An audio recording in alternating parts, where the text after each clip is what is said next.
कमाई की बात हो गई, खर्च की बात हो गई, और अब बात करेंगे आज हम बचत की। बचत पर कुछ ऐसे आंकड़े सामने आए जो निश्चित तौर पर आपको चौंका देंगे। सबसे पहला आंकड़ा ये देखिए कि भारत में कितने प्रतिशत लोग ऐसे हैं जो अपनी कमाई में से कुछ ना कुछ बचत करते हैं। पहला आंकड़ा बचत का, तो भारत में 88% परिवार ऐसे हैं भारत के जो बचत करते हैं। 2022 में यह आंकड़ा 70% का था। 70% से बढ़कर 88% अब ऐसे लोग हो गए जो अपनी मासिक कमाई में से, सालाना कमाई में से कुछ ना कुछ बचत करते हैं अपनी परिवार की कमाई में से। सर, कैसे इस आंकड़े को पढ़ा जाए?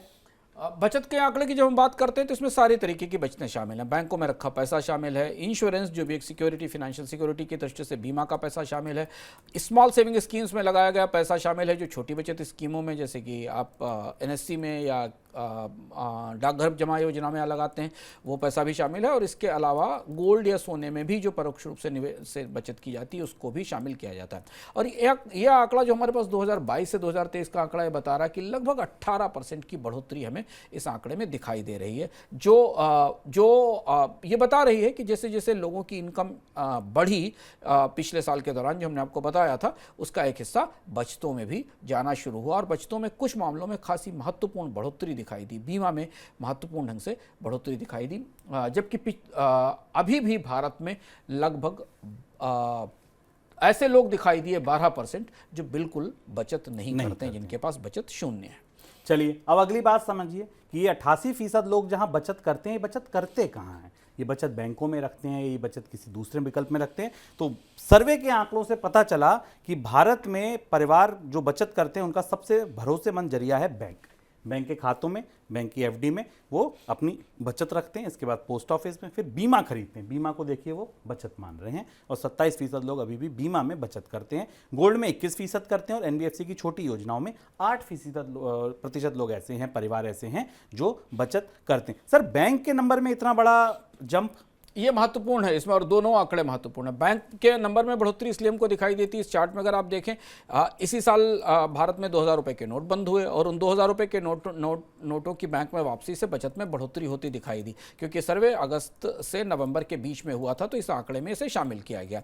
इसके अलावा सामान्य रूप से भारत में एफडीज बढ़ी इस साल, आरबीआई का डेटा भी बता रहा है, क्योंकि ब्याज दरें बढ़ी तो लोगों ने एफडीज में पैसा और बढ़ाया, जो सिक्योर्ड और सेफ इन्वेस्टर थे, जो सेफ इन्वेस्टिंग मानते थे। और इस लिहाज से इस साल का भारत का बाजार बेहद दिलचस्प रहा। स्टॉक मार्केट में भी रिटर्न आए, गोल्ड में भी रिटर्न आए, एफडी में भी रिटर्न आए, तो निवेशकों के बचतकर्ताओं के हिसाब से आए। लेकिन फिर भी ये बहुत बड़ी राशि थी जो बैंकों में रखी रही, यानी लोगों ने अब बैंकों पर ही भरोसा किया, बाकी विकल्पों में पैसा नहीं लगाया। बीमा हालांकि फाइनेंशियल सिक्योरिटी का प्रोडक्ट है, लेकिन भारत में लोग इसे बचत के तौर पर लेते हैं, तो बीमा में जो बढ़ोतरी है वो काफी महत्वपूर्ण दिखाई देती। 2022 में करीब 19% परिवारों ने बीमा में अपना पैसा लगाया था, यह बढ़कर 27% हो गया, यानी बीमा की लोकप्रियता बढ़ी।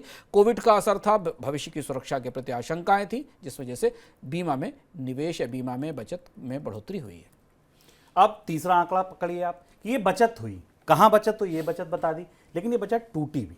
क्या आप जानते हैं कि लोगों को अपनी बचत तोड़नी पड़ी? और ये थोड़े बहुत लोगों को नहीं तोड़नी पड़ी, 67% लोग ऐसे हैं भारत में जिनको किसी ना किसी कारण अपनी बचत को तोड़ना पड़ा, यानी कि अचानक कोई ऐसा खर्चा आ गया जो उनकी बचत टूटी। अब ये बचत कहाँ टूटी, ये बड़ी बात है कि 67% कोई छोटा नंबर नहीं है। आप सोचिए कि 2/3 लोग अगर अपनी बचत को तोड़े दे रहे हैं, 70% लोग, हर 10 में से 7 लोग अपनी बचत लगभग तोड़ दे रहे हैं, तो ये बचत तोड़ किस वजह से रहे हैं? वो खर्चा ऐसा क्या है जिसकी वजह से ये बचत तोड़ी जा रही है? तो वो खर्चा है दरअसल शिक्षा का, वो खर्चा है दरअसल मेडिकल का, वो खर्चा है दरअसल घर में कोई ऐसा मिसहैप हो गया कि जो कमाने वाला व्यक्ति था वो ही नहीं रहा। और ये आंकड़े देखिए आपकी स्क्रीन पर।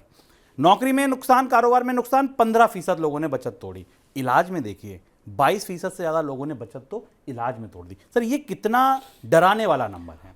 बचतें बढ़ी ये अच्छी खबर है, पर बचतें टूटी उससे ज्यादा चौंकाने वाली खबर है। अगर भारत में लोगों ने बचत बढ़ाई, करीब 10% की बचत बढ़ाई, तो 67% बचतें एक साल में लोगों को तोड़नी पड़ी। और इसका जो स्ट्रक्चर है वो देखना जरूरी है। सबसे महत्वपूर्ण हिस्सा है 22% इलाज के लिए, जिसे हम बार बार अलग अलग कार्यक्रमों में बताते हैं, अभी हमने इकोनॉमिक में विस्तार में इस पर चर्चा की थी। 22.3% लोगों ने इलाज के लिए बचत तोड़ी। और यहाँ मैं आपको बताएं कि सर्वे हमने पाया कि हेल्थ इंश्योरेंस का पेनिट्रेशन बहुत लो है, बहुत कम लोगों के पास हेल्थ इंश्योरेंस है। यानी चिकित्सा सबसे बड़ा खर्च था जिसके लिए लोगों को अपनी बचत तोड़नी पड़ी।